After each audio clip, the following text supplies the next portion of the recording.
So I want to acknowledge that I'm speaking to you today from the lands of the Camaragal people of the Eora Nation. I would also like to extend my respect to elders past and present and any First Nations people tuning in today. Sovereignty was never ceded. This always was and always will be Aboriginal land. Arlen? Well, land acknowledgement in my words. Whenever I do these, I try and think about my own connection to the land and where I currently am. And we're filming right now on the unceded territories of the Tsleil-Waututh, Squamish, and Musqueam nations. And there has been so much rainfall here. And it's created all kinds of flooding, and it's been destroying people's lives and homes.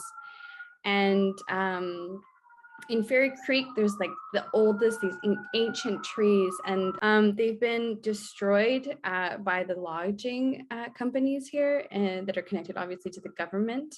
And those trees actually stop all this kinds of flooding, and they protect us. And there have been tons of Indigenous people kind of keeping it together and trying to tell people to stop destroying this beautiful part of nature. And also currently in the Gigsan and Wet'suwet'en, Indigenous folks are getting attacked by the RCMP daily because they're trying to continue, of course, lodging. So I live on this land, and I'm living on this history of genocide, Indigenous genocide, and numbers have slowly been coming up of all the kids that have been discovered and killed and murdered in residential schools. So from my hotel room, I can walk by the museum and see all the little shoes of all these little kids as a memory. So when I'm thinking about acknowledging where I'm at, I'm in this, and I'm also filming Motherland, and part of Motherland takes place on the session, which is kind of a form of unceded territory for Indigenous folks. So my land acknowledgement just goes into recognizing all those things and considering what I can do as a person to honor that and to be respectful as I work here. So yeah, I'm sending solidarity to all those folks out there, and I hope that whoever's listening can also pay attention to what's going on and contribute in whatever way that they can. So yeah. Thank you so much for doing that. Okay, so today we're once again going to talk about Motherland, Port Salem, and the wonderful diverse representation that the show provides. Speaking to me today from Vancouver is another one of season 2's shining new faces. We first met the mysterious figure in Tally's Biddy-induced flashbacks, soon revealed to be the smirking, sassy leader of the Spree. I'm so excited to speak to Arlen Aguayo-Stewart. I always say I'm going to put clapping in. I never do, but just, yeah. We can just do it. Yeah. I'm clapping for you. I'm clapping for you. Okay, so we're first introduced to your character, as I said, as that redacted soldier in Tally's visions at the start of season 2. Would you mind giving me a really quick rundown of your character, Nicte Batan, and how they fit into the show? Okay, quick rundown of Nicte Batan. Well, in season 1, we feel the ominous presence of the Spree. They're introduced as this terrorist organization. All our 3 main witches, or who the story is centered around, are learning how to fight the Spree. Like, so much of their training is dedicated to that. So I feel like we're built up to be very scared of this entity of witches that seem to have no form of leadership, like a specific one leader type thing. So that's kind of the vibe that we get season 1. And then season 2, you start to find out that maybe there's a bit more to the story than you thought through Tally's visions, and that it might be connected to Alder in some way. And so Nicte is someone who's had a dark and difficult past and has struggled quite a bit, and then becomes incredibly betrayed by Alder and kind of disillusioned with the army and the idea of forced conscription, and then decides to form the Spree, and does that by connecting to all the witches where Nicte was in Liberia and kind of all over the world eventually to create the Spree, which is a group of witches trying to dismantle the military witch complex. and who also kind of are fighting back against humans because they feel that humans don't value them as beings that are worthy of life. So Nicte is the leader of this group and hangs out usually by herself in the woods and with her needs a hug. bats. Yeah. Truly, with her bats. She's getting them from the bat. She's getting bat hugs. But yeah, that I think that kind of summarizes it. Yeah. I hope. Yeah, awesome. Thank you. Yes. You're definitely going to get someone making a fan art now of just Nicte being hugged by 1,000 bats. It's her, like, her happy place. She's like, oh, thank you. Yeah. She's forcing them to, she's like, hug me. But yeah. So what was it like for you to join the Motherland family at the beginning of season 2, combining the natural challenge of joining that already formed group with the complications of COVID? Like, we all know how lovely and welcoming the cast would have been, but it must have been a lot. It was weird. I mean, I found that I was like at a new stage of social anxiety that I hadn't had. But I think having been inside for so long, I just got really nervous. I felt like I was in high school and I didn't know how to relate to people. And I was just like, but of course, yeah, the cast was super kind. But you are coming into a group. You're coming a group of people who've been working together already, not only from the pilot, but also season 1. And yeah, I was welcomed by a lot of people, and I was just I felt very warm because we were just like, we're so happy to have you here. And I was fundamentally working with Jess and Lynn because we were kind of in little pods in a way. Yeah. So that also kind of estranges you from crew.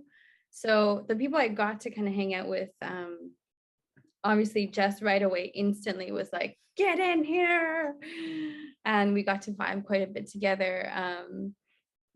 It's quite a difference from this year. It's really nice this year to be able to like be with the whole crew and just be like, hey, and have fun. But yeah, no, it was hard. It was hard, but it was a good experience to go through that and be like, oh, we're going to experience moments of this anxiety and not knowing how to act or behave with people at different parts of our life. It ebbs and flows, it really has to do with how you're feeling. Yeah. And there's a scene in the last episode of season 2 where like Nicte's at the bus, like by herself while everyone's they're all like paired off and you're just like, yeah, Nicte's like, what do I do? And I think I can relate to that moment. I think a lot of people can relate to that moment in their lives. So it's a good reminder to be like, yeah, sometimes that comes up, and like, what do you do for yourself in those moments? You just have to be like, okay, you know what? Probably no one is actually watching you right now. So you feel super uncomfortable. So just like take a deep breath, don't focus on that, and just do what feels right for you in this moment. And that might be taking a step away and then maybe come back. But like, it's interesting to feel, and you're like, oh, yep. Coming from. So yeah, no, I find those moments humbling and great moments to just like, give myself that hug and be like, it's okay, it's gonna be okay. You always have to remember to be kind to yourself, and that's something I'm still like I'm still getting more comfortable with. Every day you have to make the conscious choice to be kind to yourself. Absolutely. Yeah. You are quite good friends with S. Yes, did that sort of come from you both being new, or did you know each other before? Or no, we didn't know each other before, and we live in the same place. No, it was actually other cast members that were like, you two should meet. You two would be friends. And they were right, because we are. We just have a lot of things in common. I also have like a circus background as well. So then when I was just like, what? There's a circus artist here. Yeah. It was really fun to connect with them. And it was just a very easy friendship, and that we're building lovingly and kindly with respect and care. S mentioned that you guys did the live tweeting together. Yeah. Well, partially I had no idea how to use Twitter. So and then recently I gave S some Twitter advice. So I feel like I have leveled up in some way. Amazing. But I was just like, what? S taught me GIFs. And then once I figured out GIFs, that's where I stayed. You've just rolled with it. Yeah, just like, I feel good about this. Yeah. I don't know why.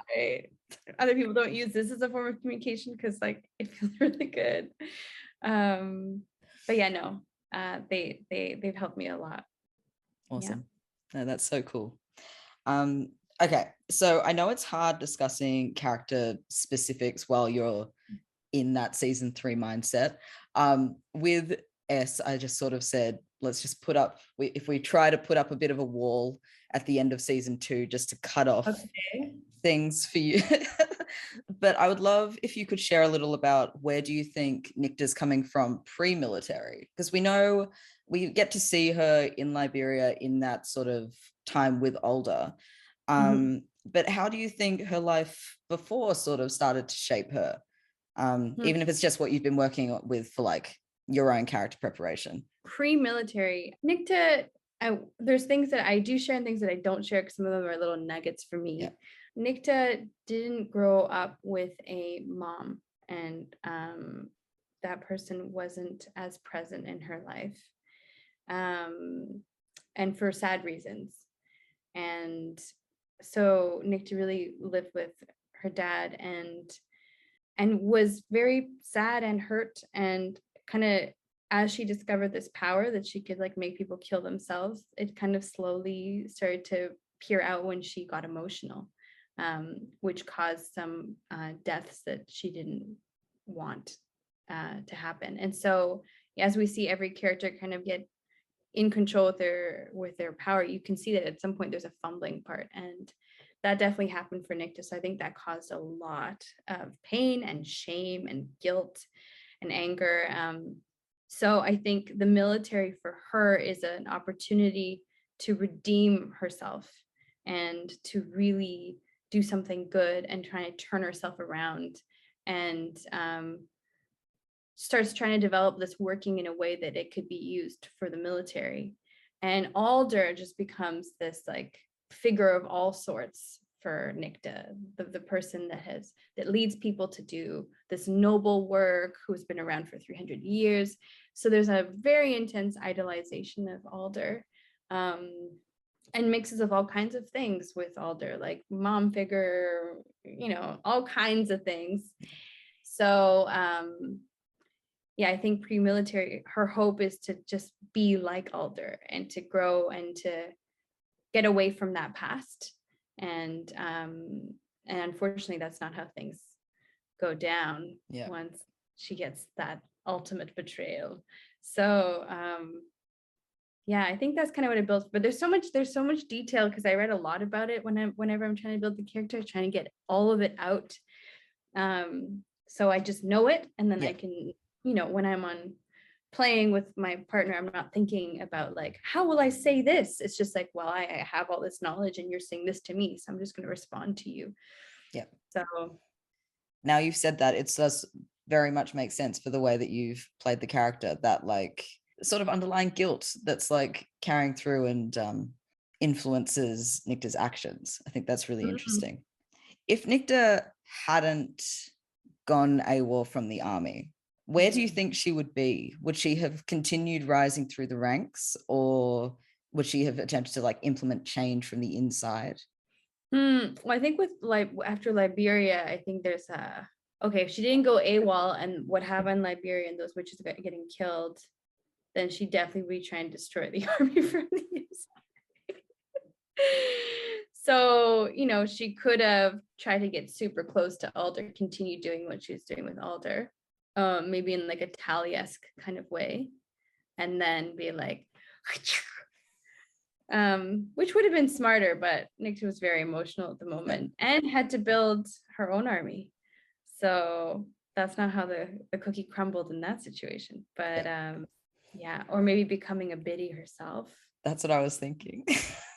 Wow. All these other storylines. Yeah. What could have been? What could have been? The idea of Nicte just being like the evil biddy herself, just be like, yeah, I know, like having access to all of Alder's thoughts, and like maybe would play with Alder within the biddy with that power from inside. No, I feel like Alder would be training Nicte the whole time, be like, master your power until Nicte's so good at mastering it that uses it on Alder. Ooh. So Nicte's vocal work is so different. It's very much like sits in a very different register as compared to everyone else's. Very guttural was the thing that like struck me in that finale. I was like, oh, hello. So did you have I know that other actors have said they've got a bit of a hand in where that vocal work sits. Did you sort of have an opportunity in helping to develop what that was going to be?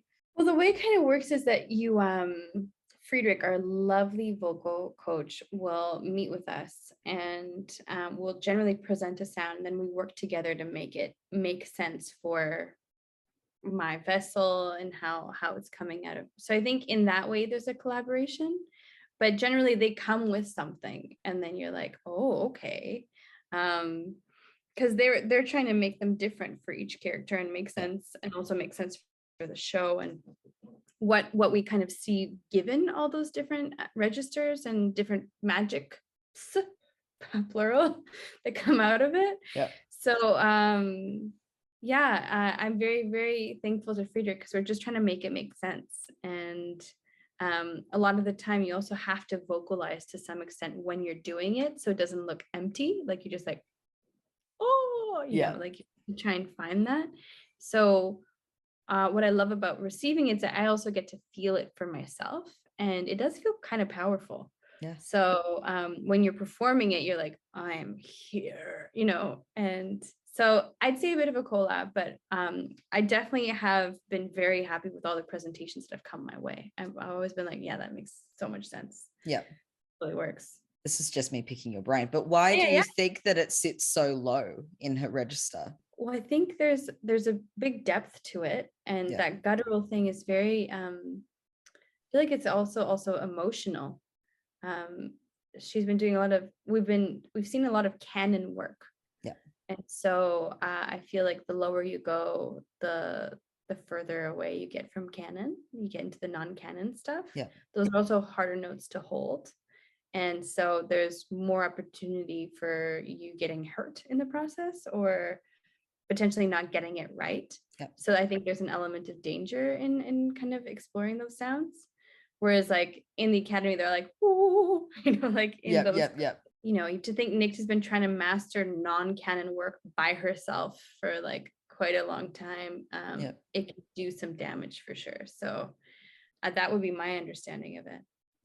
Awesome. I think when I first heard Nicte's, when she's fighting in that scene, it sort of struck me as like a bit of an antithesis to Older's Song of Grief when she creates the mycelium. It's very like, that's very musical, it's very high, but it also has that like intensely powerful aspect to it. And then you've got Nicte's very like low vibrating sound that like I feel as if those two were combined, they would almost make like a really nice harmony or something. You know what I mean? Like they'd make sense. Oh my God, it would be incredible to see if people could make music combining all of people's different sounds. If you could create your own piece of work, what would it be? So Taylor said like a bit of a bewitched situation to help her get ready in the morning. S mentioned an audio barrier to block out the sirens and the jackhammers outside the hotel. Oh my God, yeah, we have so many, as you can tell. My first impulse is to think about something that would create change. So something that I guess would make everyone kind of like care about each other. Like a caring about each other's spell, so that all of a sudden people start to try and take care of each other and like change systems of white supremacy and ableism and racism and patriarchy. Anyway, I think it'd be something like that, and it'd just be like, care about each other's spell. I love that. That'd be so useful. It'd be very useful. I'm just like, you'd use it once, and then what would happen? Just like, But then I started to get into the logistics of it, and I was like, oh, but a lot of people do care about each other and they just don't see what they're doing. So I have to be very specific about it. I have to get like more into the like, what does caring mean? Let's get into it. Maybe like a desire to deeply respect the other and to try and understand the other, something like that, something around that. I'm gonna continue thinking about it. I'm gonna try and fashion the perfect working. Okay. Awesome. Motherland is really good at blurring the lines of good and evil. it plays in that space of moral ambiguity at all times, which is great because that's like life, right? Nothing is black and white. So we first got to see it with Scylla and then Older and now Nicte. How was it for you to play with that complexity and convey it, given like in reality you had somewhat limited screen time, as everyone did because of the hour, but yeah, how was that for you? Whenever I am to play a villain, I want that villain, quote unquote, to have depth. So I really try and understand where they're coming from and why they've chosen to behave in the way that they have and what choices they've decided to make.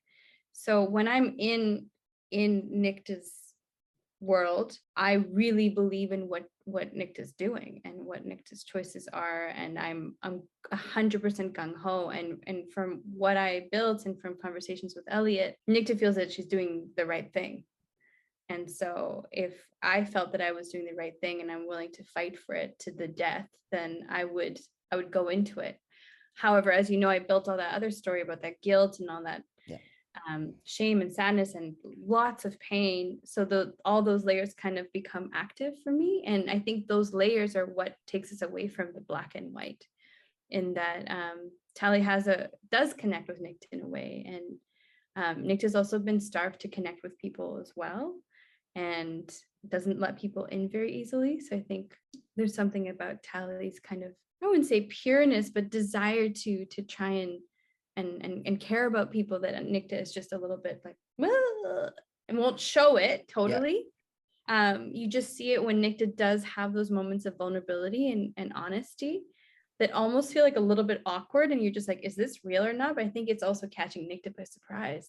Because she's just like, all of a sudden I'm very vulnerable with this person, and she sees a path for Tally that Nicte's kind of been on, and she wants to warn her. She's like, I actually care about you, and I don't want you to become disillusioned with seeing someone that you care about disappoint you, which happened. I don't want you to become me in a way. Because I think Nicte knows that like where she's at is like, I mean, Nicte's got to do a lot of healing. I mean, like some solid psychotherapy with a really loving therapist, very like, let's get in there. Let's find out what's going on. Some talk therapy with her bats, maybe.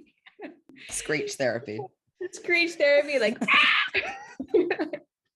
how do you feel, Nicte? But sorry, I'm trying to remember what I'm answering. Oh yeah, the gray. So I think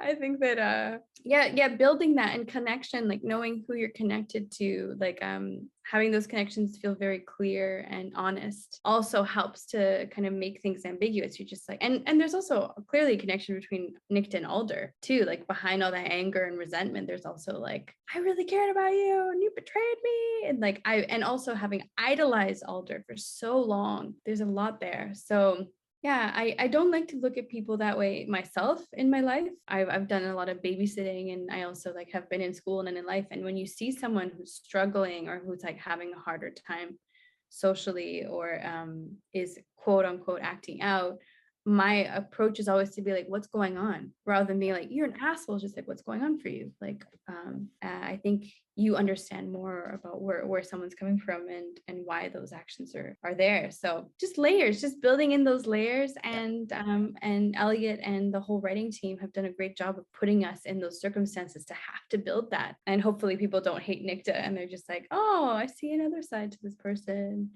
But I don't think anybody hates Nicte. I think everyone really, really enjoys Nicte. Really? I feel like must be people that are like, Nicte's spoiling the party. Nah, everyone loves Nicte's energy. It's so different to anyone else's that I think everyone's like, oh, okay. You have to like adjust.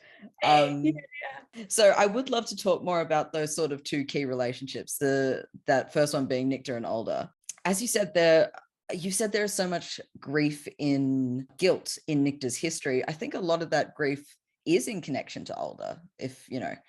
I think there's like an element of grieving what could have been that relationship if, Alder hadn't so deeply betrayed Nicte. And also that they bring out each other's sort of the best and the worst in one another. They bring out that humanity, and they also bring out, well, I know Nicte especially brings out Alder's ego. Um, how was that to play? Because Lynn is amazing. How was that to like explore with her? I mean, I feel like it was very organic. Like we had our first scenes that we filmed were in Liberia. And I think once we just caught each other's gaze, it was just, we kind of locked in, and we didn't even have to talk about it that much. And it was just kind of like, it was like the history was there in that case. Like everything was just like everything we meant to each other was present, but we're also in Liberia in the middle of conflict. But it was kind of incredible to be able to find that instantly right away. And I love when I get that chance with actors, because it's like, oh, you've built everything you have and I have mine, and we're just gonna kind of exist together. I'm like, sorry, I'm like looking at this has helped me dry some flowers. Oh, they're so pretty. That's nice. All the flowers appear. And so this was my alder. Which is kind of true, because alder is now some form of plant tree. But yeah, I think there's just that incredible kind of locking in that happens. And because Lynn and Alder doesn't shy away from looking people in the eye, and Nicte definitely stares people down to kind of disarm them and make them feel uncomfortable and stay in a position of power, even though it's not the most comfortable thing that she's had to learn to be like, oh, if I just watch you the whole time, then I make you uncomfortable. And I feel more comfortable. But that's so anyway. So I think she's a hawk, and having someone just look at her and kind of be like, oh, I see you, and now we're going to fight, was just amazing. Yeah, Lynn is clearly awesome. And yeah, I'm excited for things that will happen. I can't say anything about it. So and with Tally is so driven, but at the same time kind of naive, and really puts her heart on the sleeve. And in the ways that I think Nicte recognizes the drive, and that and why that drive would lead Tally to be so into Alder. But Nicte has never worn her heart on her sleeve, ever. And so while I think she might laugh at it and think it's naive, I think she's also just like completely taken by it, because it's a kind of vulnerability that Nicte is so scared of. So I think that draws her to Tally, especially because when Tally meets Nicte, she's not, although she's terrified, she's like, I'm gonna tell your story. I'm gonna take you back. And oh, honey. It's so funny that you think that's how this is gonna go. But like, wow, like I think so many people approach Nicte with anger and hate, or intense reverence and distance. I think a lot of the Spree people are just like, you know, Nicte has her presence, Nicte is in her own place, she doesn't open up very easily. So to have someone be in a position where she's getting totally hunted, being like, I'm gonna help you in a way, to Nicte just like, oh my God, who are you? Like, what are you thinking? Like, so yeah, they're just like, they're both such awesome, they're such incredible relationships to have. Especially for a character like Nicte. Yeah, I had so much to play with. And obviously I'd seen season 1 eventually. And so I got to really see a lot about who Tally was. And then that matched up so perfectly with Jess when we do meet in 208. And the energy she brought forth was just, it was synonymous with that. And obviously Nicte is already aware of Tally when she sees what's going on with the biddy. So she's just like, who is this sneaky, very powerful witch that has like a very beautiful heart? I do want to just ask, if Nicte was in the position to have the moment that the unit and Anacostia did with Tree Alder, you know, when Alder was lying like Groot, what would Nicte have said, or what would those sentiments have been to Alder in that situation, do you think? I think Nicte would kind of lose it. I think all of that facade and anger and everything would just kind of like almost kind of like a blubbery moment, because Alder went from being like the most idealized to like her biggest enemy in a way. And I think there's such a fine love between love and hate. Like those two emotions are so powerful, almost in a very similar way, but just in the complete opposite direction. So I think that being all in one person, and then them dying, because it wasn't like Alder's in also such a vulnerable place too. And I do think that Nicte is struck by that when people are actually very vulnerable with her. So I think that it would be much harder to be like, fuck you. Also, it might be a gamut of things. It might be like, I hated you. Like I've loved you, I've hated you, but like I don't want you to go like this. So probably very intense and snotty and like a mix of things. I don't know how Nicte would be after that. Yeah, I think it would definitely change Nicte. Sure. that's fair. I think my favorite sentiment from that scene was Tally saying, "You can put your burden down and we'll carry it."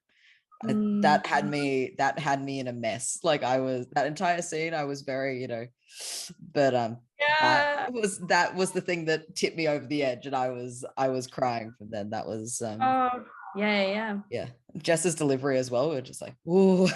Yeah, no, that whole scene, I'm like getting just like my hairs are all tingling. I don't know if that's how you say it, but like but yeah, no, that scene was very, I was in a mix of being like, but she's a tree. But like, yeah, but she's a tree. Yeah. Because I hadn't seen what it was gonna look like, and I think they did probably some makeup and then like VFX. Yeah. So like, I don't think many of us knew what was coming. So we were all like, whoa, so many emotions, so many emotions. I feel like Nicte we'll just sort of wrap up talking about Nicte's character here. Right. She's sort of got three modes, right? We've got murder, sass, and flirting with people. Yeah. It's so fun for me to do that.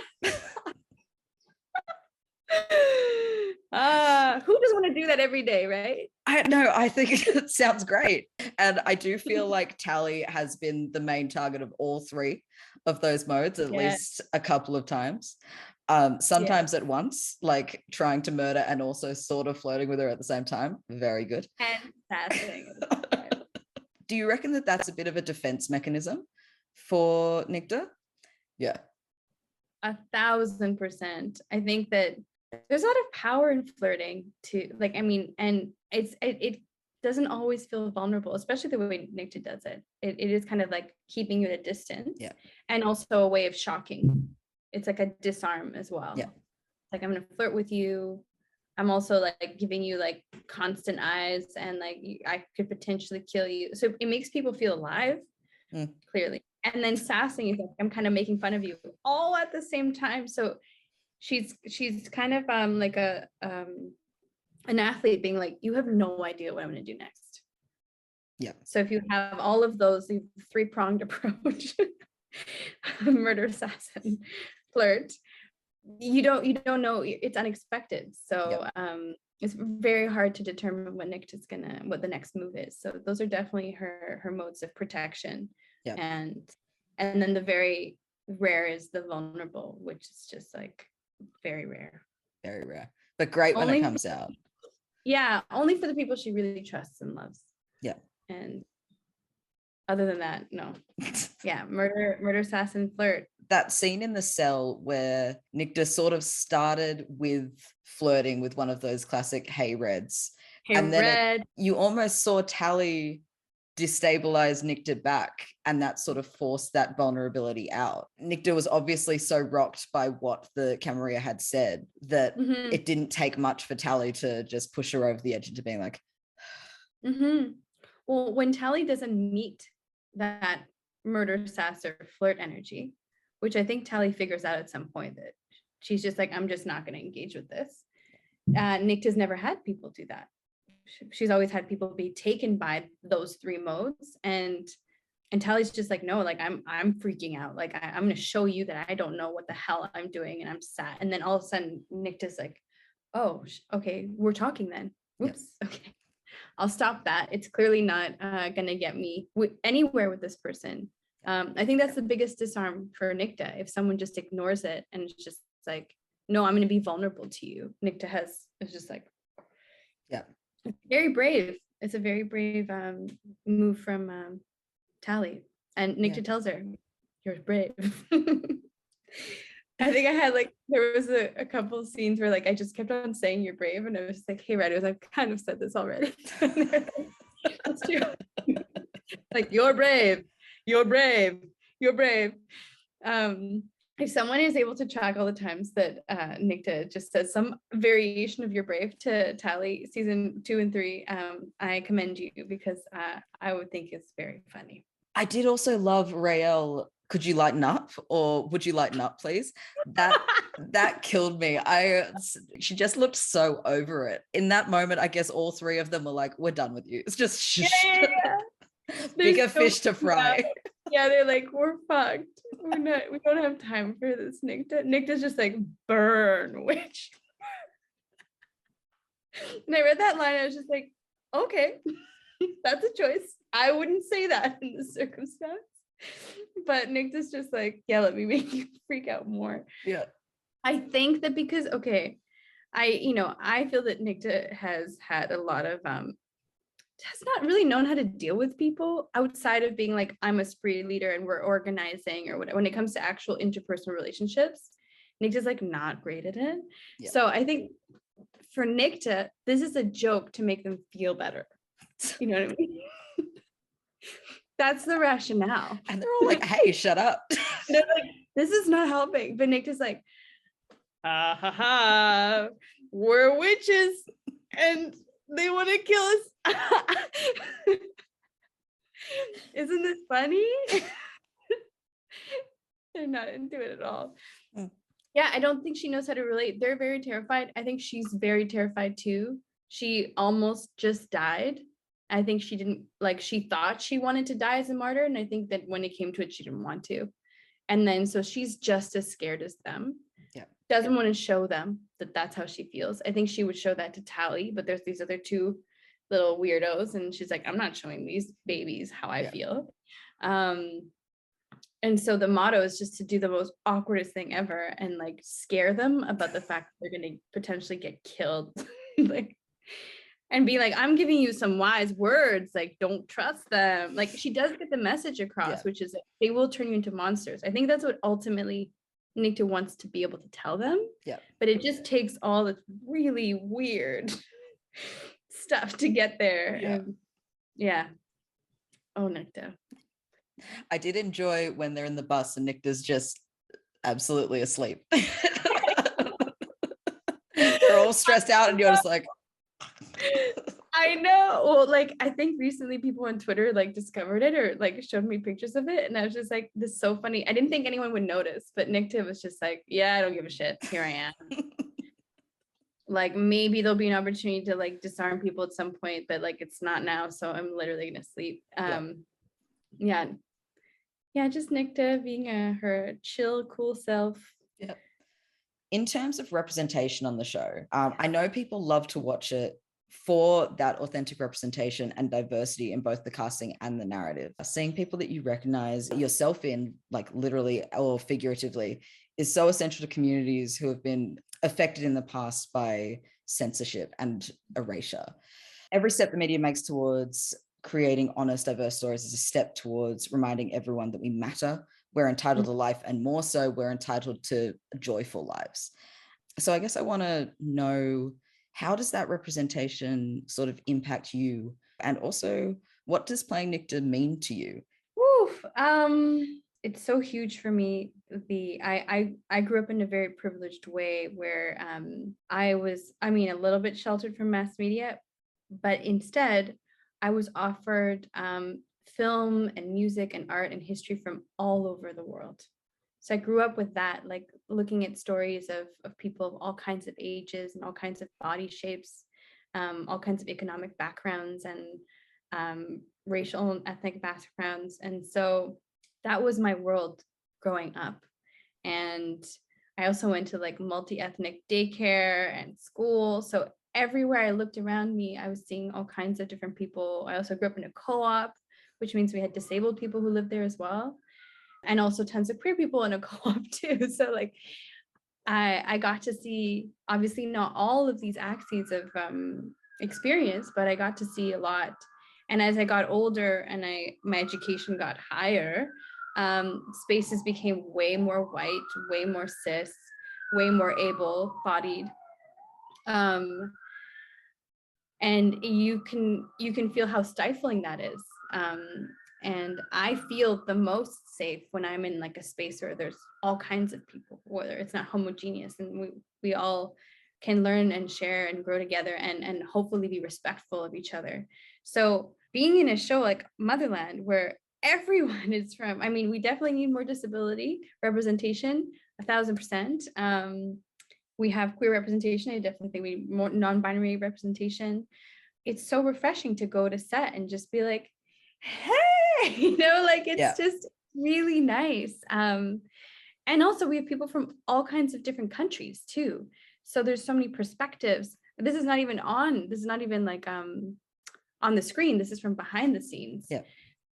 I'm so grateful for that. It to be on a show and feel that, because you don't always feel that. And you can tell the difference when you're on a show where you're just like, I can breathe. And in other shows, you're just like, okay, I'm going to just like be maybe walking on eggshells in some ways and stuff like that. So as I've been connecting with fans from all over the world, I realize that like, you know, we are kind of all connected by this technology, obviously. Definitely. That's awesome in some ways. And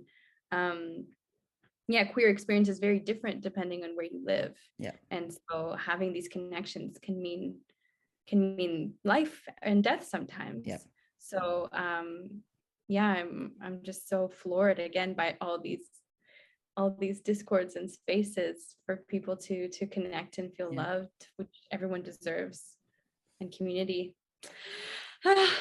We love modern community. It makes it so much easier to like find people like you and to have open and honest conversations with people and feel genuinely comfortable. Like I know I've had so many conversations where I'm like, I feel like I'm educating you, and I don't always have to do that. Protect yourself. Just be. Yeah. Be able to be silly and have fun and feel seen and recognized. Exactly. See, that's it. That's the work. The work, right. The working is to give people the desire to do that for others, to have other people feel seen and recognized and stuff like that. That's it. Okay, perfect. I love that. Let's make that working and spread it across the entire globe. We'll try and make it, I don't know, trying to make it through love, trying to make it through connection, to like inspire that. Yeah. If you could make a sound that would be that working, what would it be? Interesting. I want it to be something soothing, and like I don't have a beautiful voice like Taylor or many people on this cast. I don't know if people know, but like lots of people are incredible singers in the Motherland for Salem cast. Like I'm always like wanting a musical episode so you can just hear all these people, because like so many of them like we'll just be like, and I'm like, hey. You're an incredible singer. Good to know. Okay, cool. All of you. Good to know. Cool. I think Jess has been like actively campaigning for a musical episode for a while, right? I know. I support Jess in this. More seasons, maybe we'll get it. Yeah. I think that Jess wants a singing episode and dancing episode. I know Jess really wants to dance. Yeah. So that's why I say let's just make a musical episode, because then there's singing and dancing. Okay, yes. What would the sound be? So I want something to be calming and soothing. So like if someone's like riled up, it just kind of brings them down. So maybe like I like that. Just like a gentle de-escalation sound. Yeah, exactly. Gentle, loving de-escalation sound. I just have to figure out how to make that sound happen with my mouth open. No, then it starts going down into the like, we'll see. But I feel like it's just kind of like, it's like a rubbing of a back, like it's okay, you know. Yeah. Just like a loving shush, not a shut up. It's very like, I got you shush. Yeah. It could be a shush too, You're right. It just gets a little bit close to shush. True. And then it turned into something else. Yeah. Yeah, no. It'll still probably de-escalate them just because they'd be through a wall, like they just wouldn't be conscious. Not my preferred de-escalation tactic, but it does work. Having that on all realms, and I think that we definitely need to continue progressing and having that representation also in crew, also in direction, also in leadership, and also in the writing room. That's when we're really gonna get to I think on a whole level, we'll get to a better place. I feel like we need a lot more disabled people in the writing room. I want to see those stories. I think there's a lot of people who don't see themselves yet that really deserve that space. So in terms of Motherland, it's so nice. And then having connected with these fans, and I've been trying to do interviews in as many languages as I can speak, to reach as many people, because things can be very English centered sometimes. And that's not what the world is. So surprise. I've been so blessed to have these conversations with people like you, like with people all over the world. And I've been so moved by it because you see how the show touches people depending on where you live geographically, depending on whether you're living in a dictatorship, and seeing what characters people are connecting to. And it appears to me that there's a lot of different characters to connect with in this show. And I'm very proud of that. I'm very proud to be able to be part of that team. In terms of Nicte, like, she's someone who would appear to be a terrorist. And, terrorism is definitely part of our world, but also used often to ostracize and to destroy the lives of people who appear to be quote unquote terrorists, or how terrorists have been represented.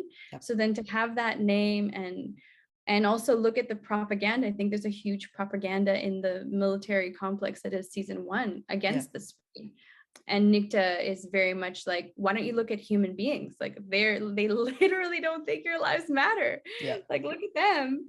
So I think obviously, Nicte's doing mass murder for sure. Not necessarily would be my choice. But I think that it's kind of prove a point in a way, in this magical world. And I think it is important for human beings. I think a lot of people watch this show and they're just like, humans are getting killed, me. And she's like, but this is a different world. You have to think about how witches are being treated with respect to you, human beings. And maybe that changes your perspective a bit when you're just like, there might be very mad witches that they literally don't get to live lives and enjoy their partners, enjoy their families, enjoy doing other things than being war meat. So I really connected to that with Nicte. And some people have noticed that I can be quite political on my social media and stuff like that. So like I could channel all that energy into the spree. In some ways, obviously not always, but in some ways, and bring that passion so that when I'm talking about the spree and I feel it, I'm like, yes, this is a battle worth fighting for, and these people's lives are worth fighting for. So exciting to play that and to come in as the bad guy and be able to like say my piece and kind of flip that narrative a bit. So great. And also for me in Nicte, I want to take care of people so much. I want to be present. I want to value others. And I know that I'm not going to always be able to do that. I'm really trying my best. And Nicte does that in a way, but then also is very free to just be like, this is what I want in this moment. And so it's kind of fun to go into that character and have that bravery. She just will sass people and like be like, call you and put people in uncomfortable positions. And I literally try and do the opposite in every single way in my life. So there's an element of freedom in being able to be like, oh wow, like there's this other form of expression too. I've been thinking about this a lot lately. So it plays into like, where's the space between taking care of others, but also giving space to yourself to feel how you feel. And I'm sure lots can relate to that in terms of when you don't feel safe and being able to be like, I just want to be myself right now, but like I need to be careful about your perceptions of who I am and what things are. And anyway, but yeah, there's so many levels to playing this character that I love, and just always, every time I get to play her, I'm very grateful. Nicte is such a unique character that we don't see enough of. Someone who does have that really strong defense mechanism and is very like hard shell, soft center. Like we don't see enough of that actually being fleshed out. And you have done such an incredible job in your limited time of creating such a like beautifully fleshed out character that is a credit to the writers, but a credit to you. So yeah, I'm very grateful for your portrayal of Nicte. Will never and can never speak for anybody else, but I do know that everyone's very grateful to you and all of the cast of Motherland for letting us be seen. And it kind of goes vice versa, because like the fans, I'm also discovering like the power of a fandom. Yeah. Like you actually have a lot of power because of the community and the numbers and stuff like that. Like, like I get goosebumps saying that, but you do. And we're mirror actors, but like what you view and what you ask for and whatever, that has power. And it's kind of incredible to see the mobilization that's been happening to try and keep the show going. It's kind of incredible to see, like, yeah, we act, but also we're doing it for you. So your voices matter. Your collective power is very incredible. It's shocking to me, as I haven't been used to this at all, and I hope it will continue to shock me, because it's incredible to see what people can do together. Yeah, I would love to talk about that, because the fans, I know that you saw the balloons. I did. It's incredible. I can't even. So they've done the balloons, which was so cool. They're putting up billboards. And they do fan art, they do just the most. Like they just are always doing the most. Are there any messages that you want to send to the fans to, help them keep fighting? Because I think at the moment where the fandom's in a little bit, not of a lull, but everyone's gone a little bit quiet just because, waiting for more content from everyone. But yeah, just to help people keep going. Yeah, there's power in numbers and organization. And like, as you're telling me, there's all these discords. And I don't know if the discords are connected, but that's power there. I've been connecting with people from all over the world. Motherland just became available in Latin America and the Disney Star Plus. Yep. So like now my family can watch it. So I'm like, yes, but also like that's a whole new audience to connect with. Yep. Coming from my previous business background, strategically, there's place to create, to maybe do actions like as a whole, all together, that will send a message. And already there's been so much done. Like there's been so, like you were saying, the fan art is amazing. It's incredible to see like someone write something, then like go through our vessels, and then we create something, and then go through the vessels, all the magic that happens with lighting and editing and sound and filming, all of that. Like we're all artists working together, and then it gets to someone else, and then they create fan fiction, and like the story keeps growing, and then they make art. I just like, it's at the end, like I feel like I am just like getting to be in the audience's seat watching the art that is like being created, and it's mind-boggling.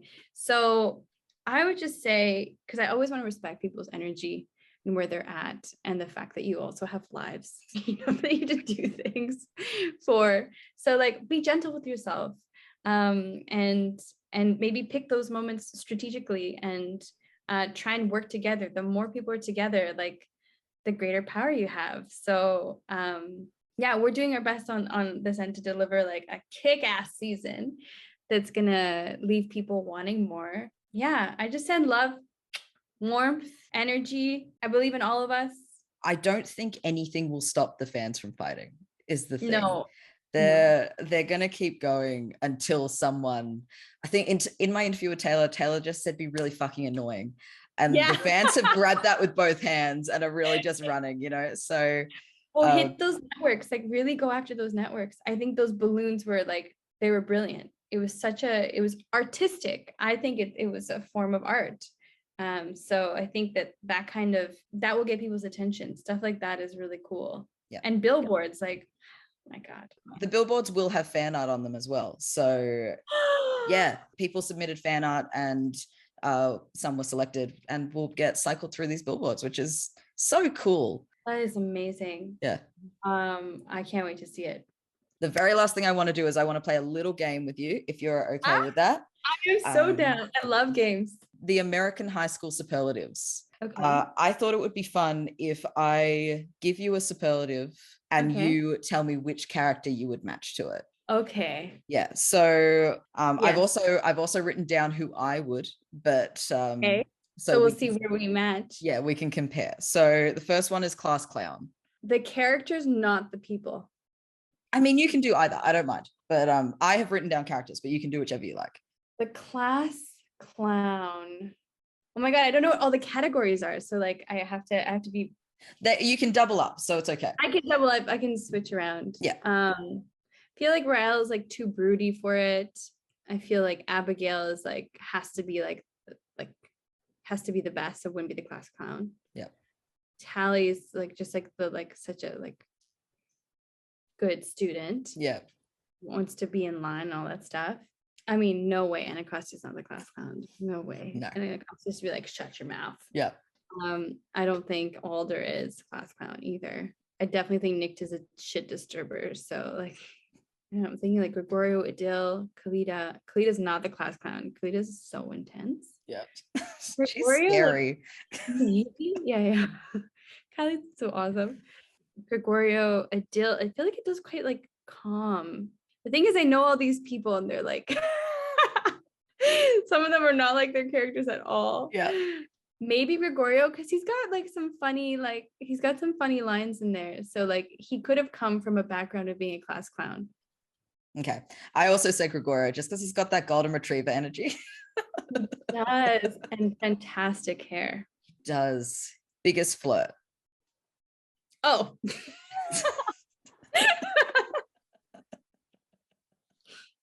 Here I am. I also put Nicte. Okay, cutest couple. I mean, I think I'm gonna say Rael and Scylla. They're a cute couple. Yeah. They're very cute. Oh, wait. Did you mean like they're cute people, or they're like attractive cute? Because both couples are very attractive. You're right. But if I would say cute, oh, wait a minute. Oh, this is gonna change things. So I think of like Rael and Scylla's like passion, and there is kind of like a cuteness to Abigail and Adil because, Abigail's always been like, take me, power, and like actually becomes more vulnerable. So there's a cuteness to the relationship. Okay, I'm gonna say Abigail and Adil. Okay, I accept that. By that logic, I definitely accept that. Best team up. But wait, you said romantic couple or like any team? I said so for the best team up, any team. Oh, okay then. Maybe I might go away from Abigail and Adil, although they were a solid team. They were. There's something about loving like Scylla and Anacastia's team because they were just like, they didn't necessarily agree, but they had the goal and they like care and respect each other. There's something really cool about that. Yeah. I also think there's like a team kind of with like Tally and Nicte, but I don't think they're the best team. There's room for it though. There's maybe room for it, but like, I don't know. Yeah, I'm gonna say Anacostia and Scylla. Yeah, I had that as well. I just love the moment where Scylla has decided that she's had enough of Anacostia and just puts her to sleep and takes the child and runs. I think that's amazing.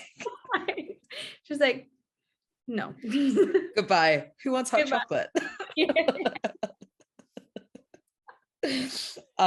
Okay, most likely to succeed, which I think has a couple of like double meanings with the Motherland group. Most likely to succeed. Okay, Anacostia is just so solid, and she's driven, and she's follows the rules until they maybe don't make sense. Like she's a critical thinker, which I really appreciate. Even though she like grew up as an orphan to Alder. in this world, she still has the capacity to think outside the box. So I feel like that's a very like a strong, yeah, I think that would be a big one. The other person I'm thinking about is Kalita, because she's like a child. Yeah. And yeah, she's still figuring things out, but she's capable of doing that at a very young age, having been like kind of having this empress kind of vibe and clearly being connected to her elders and her energy and her community. So she feels like super grounded as well. But I think I might go with Anacostia. Yep, that's very fair. I said it before, Kalita terrifies me. She's such a cool character, but having all of that power in such a tiny body is so scary. Like she says no to Alder. Yeah. You know, like she's just like, no, I'm not going to share this with you. I don't trust you. I don't trust you. And that's a pretty big thing to do. Like, definitely. I think we see that she's figuring out her judgment calls. But anyway, no, I'm going to put both of them up there. I'm going to put two of them. Perfect. Yeah, there's so much potential. And yeah. They're so cool. So cool. Most likely to get ID'd when they're 30. I mean, a lot of us, truly. Abigail, like, we feel that she feels older. I think that she's got the commanding presence. So I'm going to say no. I feel like when she was 15, people were like, are you 30? So no. Yeah. Tally has that really kind of like younger, sweet, naive energy, but that's really shifting. I think like if she comes more into her own, then she won't be giving off that energy anymore. Yeah. So would not get ID'd when she's 30. I mean, Scylla has this kind of, no, Scylla doesn't feel like, Scylla feels a bit ageless in some ways, because you feel that she's lived a lot, but she's also kind of like, there's a groundedness to her. There's a groundedness to Scylla that I'm going to say no. Okay. Rael does still have this kind of like teenage energy. She can be a leader, but there's still this kind of like, I'm gonna say Rael and Kalita, because Kalita is the baby empress. In my mind, she never grows. Yeah, she's gonna be the same forever. Which I agree. They'll be like, hey, can I see your ID? And she'll just stare them down. And they're like, never mind. Like, can I have a Shirley Temple, please? Thank you so much. But yeah, I also had Rael, just because Taylor's so tiny. There's this energy. I just think of it, I don't think of it so much like it's a visual representation, but more energy, because like your energy totally changes things. You're right, absolutely right. Biggest drama queen or drama royalty? There's a lot of bellwether Swythe tension. I miss Libba. No, but was Libba a drama queen? I wouldn't say drama queen. I'm trying to think if Abigail brought drama. I don't know if she brought the drama. She was very strong in her convictions and beliefs and stuff like that. But it wasn't like, let me cause. I mean, wait a minute. Scylla caused a lot of drama. Maybe Scylla. Okay. Scylla was like pretending to be all these people's different people. Oh, wait a minute. I might be a drama queen. Nicte. Nicte's bringing in drama. Burn, witch, burn. The spree people.